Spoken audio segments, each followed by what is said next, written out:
पवन सिंह ने काराकाट लोकसभा सीट पे एक ऐसा चुनावी दांव खेला जिसके बाद काराकाट लोकसभा सीट जीतना उनके लिए काफी हद तक तय हो गया है और राह बहुत आसान हो गई है। इस बार आज वो खेसारी लाल यादव के साथ कई जनसभाएं काराकाट में करने वाले हैं, जिसका खासा असर इस चुनाव पे भी पड़ने वाला है। 7वें चरण में मतदान है और उससे पहले खेसारी की एंट्री सिर्फ इस तरीके से आप ना देखें कि दोनों के पास लोकप्रियता बहुत ज्यादा है, बल्कि इस तरीके से भी आप देख सकते हैं कि पवन सिंह जातिगत समीकरण भुनाने में भी काफी कामयाब हो गए हैं। और वहां पे जब से खेसारी लाल यादव की एंट्री हुई है, यादव लोगों का कहीं ना कहीं पहली पसंद बन गए हैं काराकाट में पवन सिंह। क्या है पूरी जानकारी, इससे मैं आपको रूबरू कराऊंगा और कैसे खेसारी लाल यादव के आ जाने के बाद काराकाट लोकसभा सीट का चुनावी रणनीति जो है वो पूर्णतः बदल गया है, इसके बारे में भी बताऊंगा। इससे पहले मेरा नाम रजत है और आप देख रहे हैं जनता जंक्शन। मैं आपको बता दूं, आज काराकाट के अंदर कई चुनावी सभाएं होने वाली है, कई चुनावी रैलियां होने वाली है और आज पवन सिंह और खेसारी लाल यादव दोनों साथ साथ देखे जा रहे हैं। दोनों बढ़ चढ़ के एक दूसरे की तारीफ कर रहे हैं।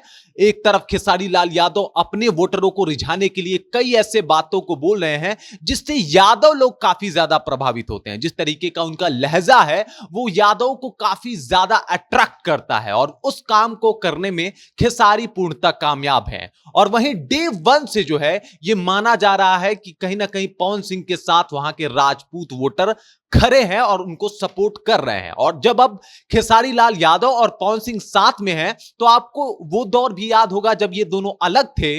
दोनों में कहीं ना कहीं थोड़ी बहुत झड़प हुआ करती थी सोशल मीडिया के ऊपर, तो दो खेमा बढ़ जाता था, एक पवन सिंह का एक खेसारी का।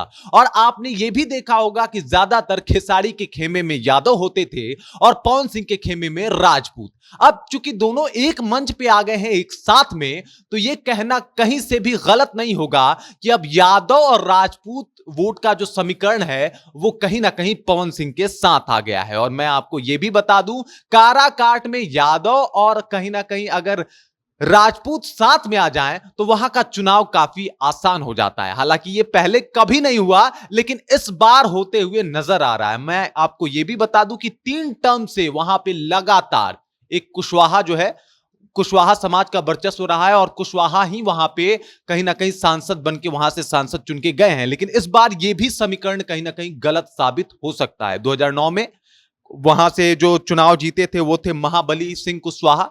उसके बाद 2014 के नतीजे में उपेंद्र कुशवाहा वहां से चुनाव जीते थे और फिर वहां से चुनाव हार गए और महाबली सिंह कुशवाहा जदयू के टिकट से वहां से चुनाव जीत गए थे। लेकिन इस बार फिर माहौल वहां पे बदल गया है और इस बार ऐसा माना जा रहा है कि निर्दलीय पवन सिंह, ये जो कुशवाहा का एक समीकरण रहा है और 2.5 लाख कुशवाहा वोटर जो वहां पे एक मुश्त वोट करते हैं और किसी के भी परिणाम को बदल के रख देते हैं, इस बार ऐसा नहीं चलने वाला। चूंकि दो कुशवाहा आपस में टकराव कर रहे हैं, दो कोयरी आपस में लड़ रहे हैं। एक है राजा राम कुशवाहा जो कि महागठबंधन की तरफ से प्रत्याशी हैं, दूसरे हैं उपेंद्र कुशवाहा जो एनडीए की तरफ से प्रत्याशी हैं। और ये दो कुशवाहा आपस में एक तरीके से वोट का बंटवारा कर लेंगे। लेकिन राजपूत और यादव, अब चूंकि खेसारी लाल यादव की एंट्री हो गई है तो राजपूत और यादव एक साथ आ गए हैं और इस वजह से चुनाव में बड़ा फेरबदल देखने को मिल सकता है। और कहीं ना कहीं यह देखने को मिल सकता है कि राजपूत के साथ यादव, यह बड़ा रेयर मामला है। बिहार के चुनाव में यह कभी कभार ही देखने को मिलता है जब राजपूत और यादव साथ मिलकर वोट करें, लेकिन इस बार ऐसा देखने को मिल सकता है काराकाट में, और जिसका सीधा फायदा पहुंच सकता है निर्दलीय वहां से चुनाव लड़ रहे और कहीं ना कहीं लोकप्रियता के धनी पवन सिंह को। मैं आपको यह भी बता दूं कि वहां पे जो वोटर हैं वो किस प्रकार है, उनकी संख्या कितनी है, तो मैं आपको बता देता हूं कि वहां करीब करीब 3 लाख यादव वोटर हैं और इसी को साधने के लिए खेसारी लाल यादव को बुलाया गया। वहां पे मुसलमान वोटर भी 2.5 लाख हैं, लेकिन चूंकि ओवैसी की पार्टी वहां से पहले से ही चुनाव लड़ रही है तो मुसलमान वोटर का भी बंटवारा हो जाएगा और कहीं ना कहीं आरजेडी और ओवैसी की पार्टी में ये वोट बढ़ जाएंगे। उसके बाद कोयरी वोटर का भी बंटवारा हो जाएगा, कुशवाहा भी वोट बढ़ जाएंगे, एक तरफ उपेंद्र कुशवाहा, दूसरे तरफ कहीं ना कहीं राजा राम कुशवाहा। लेकिन अगर बात करें तो अभी जो वोट है 3 लाख यादव का और लगभग 2 लाख वोट राजपूतों का।